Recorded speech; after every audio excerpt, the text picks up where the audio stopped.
Ok, alors on va commencer par ce petit coin, qui est à la fois le coin table à manger, coin ordinateur, et qui est juste à côté de la première baie de fenêtre.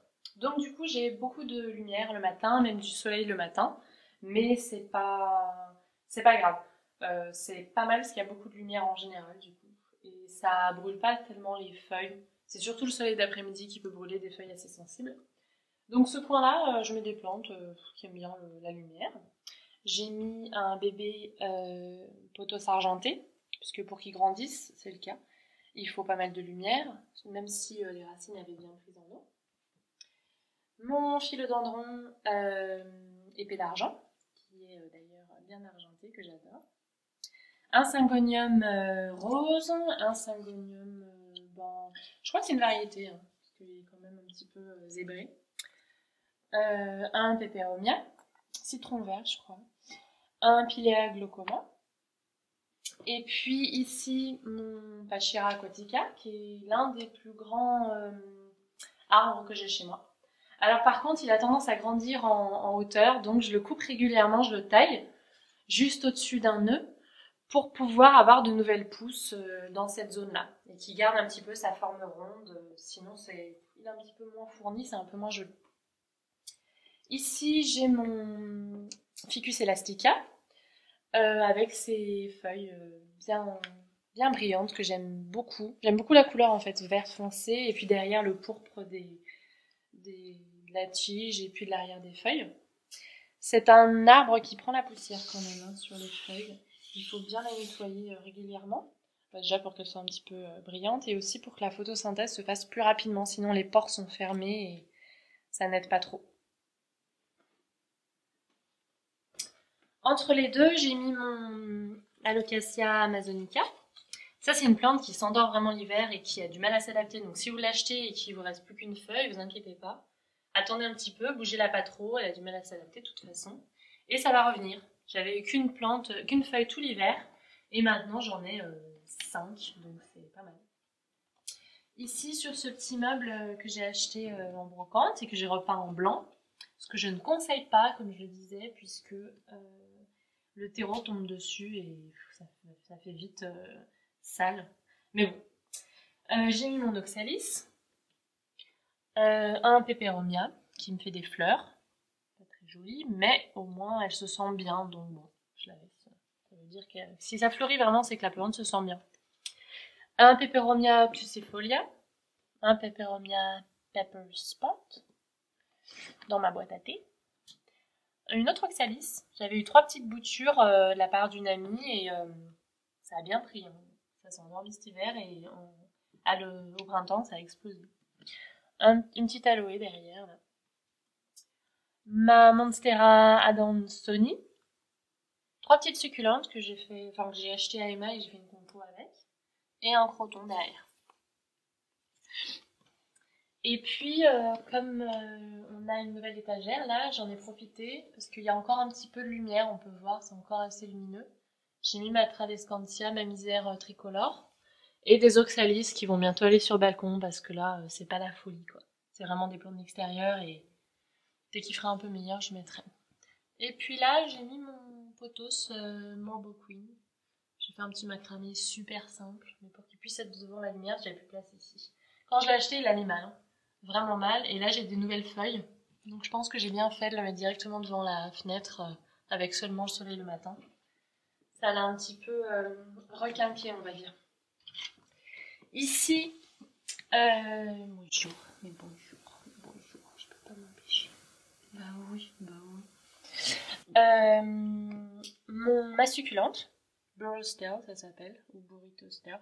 Ça ressemble à une. Non, ça ressemble pas à une fleur de jade. Un arbre de jade. Non, c'est une bêtise. Bah oui, je t'ai dérangé.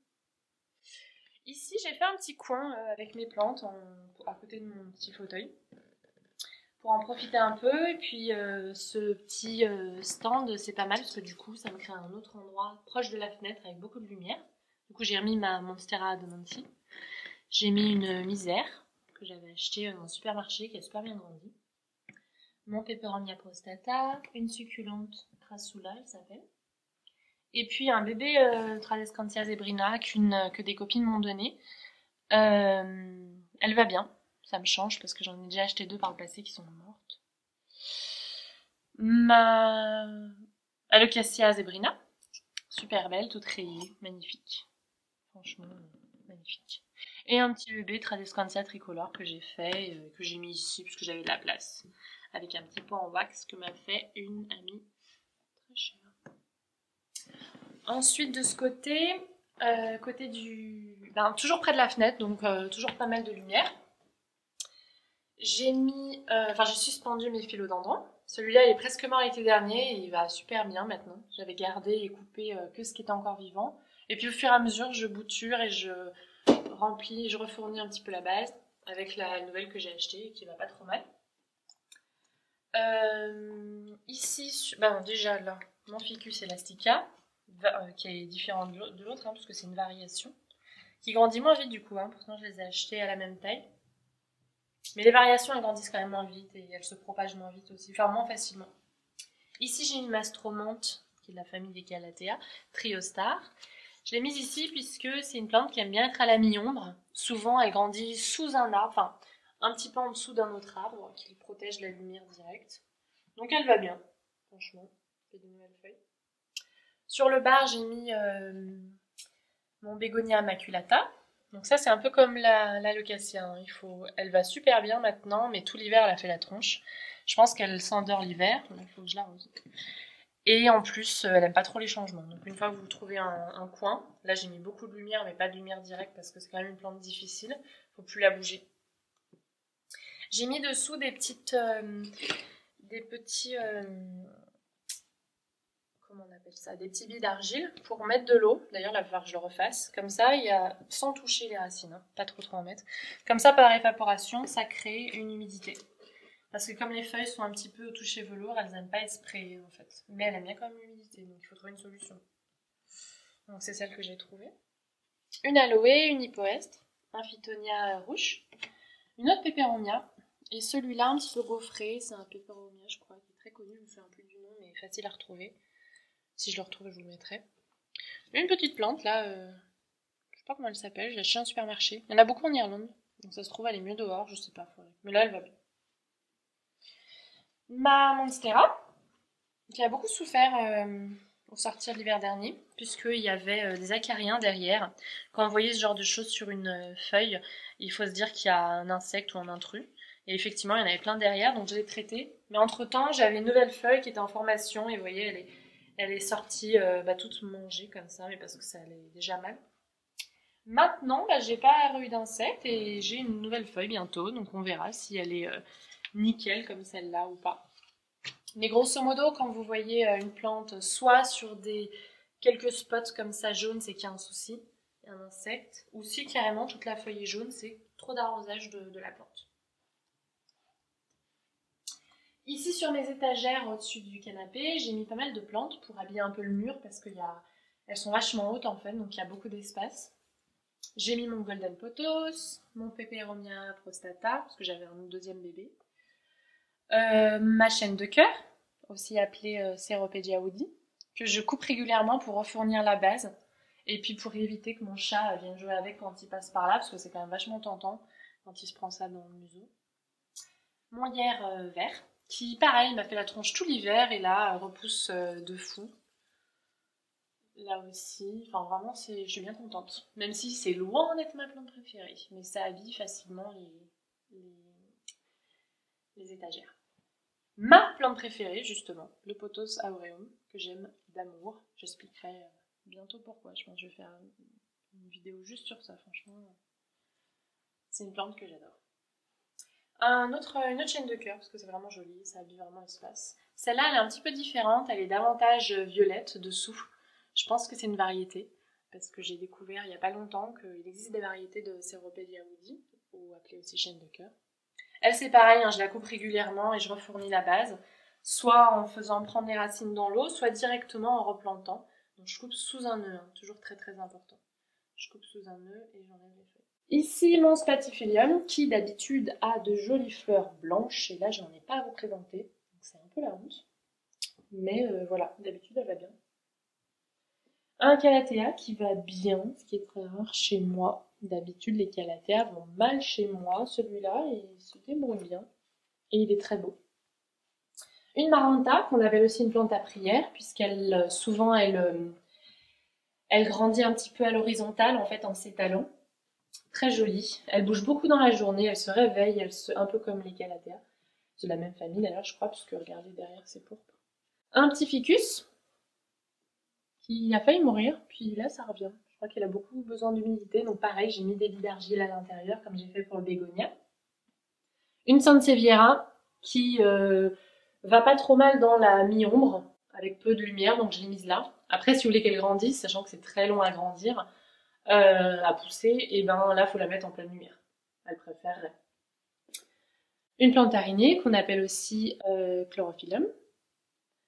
Ma fougère aspergus, qui est en train de coloniser toute l'étagère, j'aime beaucoup.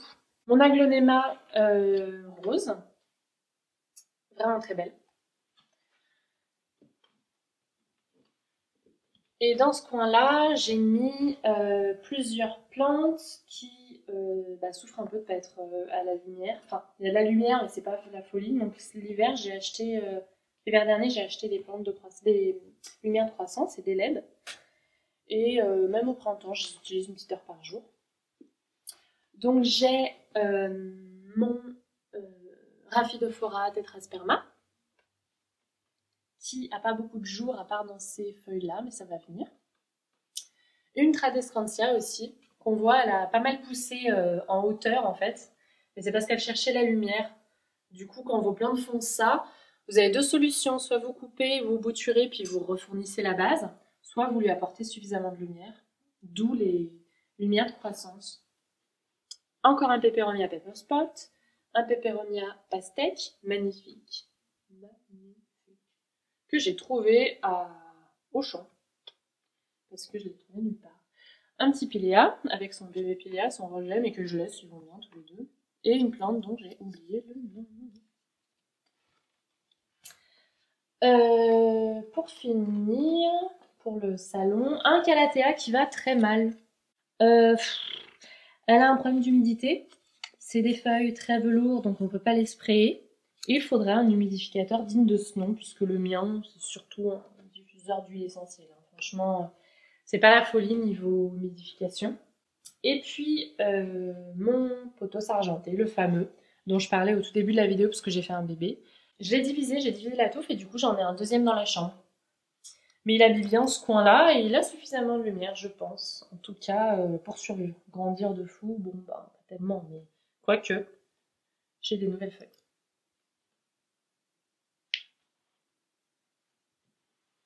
Alors maintenant, on est dans la chambre, puisque j'ai pas mal de plantes dans la chambre, j'ai pas mal de lumière aussi. J'ai mis ici, en revanche, un peu dans l'ombre, mon autre Sansevieria. Celle-là, franchement, je la préfère. J'adore sa couleur. Voilà, elle va pas grandir beaucoup en étant dans l'ombre, mais elle survivra bien. Donc si chez vous, vous avez assez peu de lumière, vous pourrez la garder en vie. Pas l'arroser beaucoup, hein, du coup, hein, parce que quand elle est à l'ombre, les plantes qui sont à l'ombre, faut pas les arroser beaucoup. Ici, du coup, j'ai fait un petit coin près de la fenêtre, et puis toutes ensemble pour garder l'humidité. Ici, alors bon, je l'ai mis sur mon... C'est pas l'endroit idéal, il faut que je trouve un coin. J'ai mis mon pothos aureum, c'est un bébé que j'ai fait de ma plante. J'ai fait multiples bébés de ma plante parce qu'elle se bouture très facilement. Celui-là, je l'ai gardé. Ici, j'ai un autre Ficus elastica, une variation, que j'ai acheté à Monoprix, 15 balles, je crois. C'était déjà 50%, moins 50, donc elle était super chère. Elle allait super mal. Toutes les feuilles ici étaient en train de décéder, donc je les ai coupées. Et puis quand on coupe une partie, le nœud se réveille et vous voyez, j'ai des nouvelles plantes parce qu'avant ça ressemblait vraiment à une longue tige, c'était pas très joli. Et puis elle a continué de grandir parce qu'elle se plaisait bien ici. Donc ce que je conseille quand c'est votre cas, c'est de soit réouvrir, faire une petite incision au-dessus d'un nœud pour le réouvrir, pour le réveiller. Soit si la feuille est vraiment abîmée, vous la coupez, il y en a peut-être une nouvelle, ou même des nouvelles tiges, ça c'est pas qu'une feuille, c'est une nouvelle tige, qui vont pousser. Ici à côté, j'ai mon Ficus lyrata, deux figuiers lyres en fait, que j'adore, donc j'en ai acheté deux. Une aloe vera, bon, qui prend beaucoup de place, qui se plaît ici parce qu'il y a pas mal de lumière et du soleil le matin. C'est la même orientation que mes plantes que je vous ai montré contre la fenêtre dans le salon. Une Maranta encore, parce que je l'aime tellement que j'en avais acheté 2. Des bébés succulentes que j'ai fait de ma plante mère. Un Calathea médaillon. C'est mon deuxième, il y en a un qui est mort pareil, avec des acariens derrière, et je l'ai vu trop tard. Du coup, il n'a pas survécu. Lui, on verra. Et j'en ai suspendu pas mal, du coup.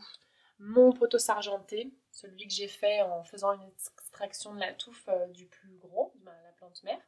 Encore un philodendron que j'adore. Mon pothos, golden pothos aussi. Ça, c'est pareil, hein. J'avais acheté une énorme plante et j'en ai fait 2. J'avais mis une vidéo dans une story, je crois, assez rapidement. Voilà, j'ai fait une extraction de la touffe et puis j'en ai pris une ici et une autre là-bas. Et là, j'ai un Ashkenanthus qui, d'habitude, est fleuri complètement avec des fleurs rouges super belles. J'ai souvent montré des photos sur mon compte aussi. Et ben là, pas de bol, j'en ai pas à vous montrer. Mais ça va, ça vient toute l'année, si vous fertilisez bien. Voilà pour ce tour de mes plantes d'intérieur. J'espère que ça vous a plu et puis que ça vous a donné quelques idées pour végétaliser votre intérieur.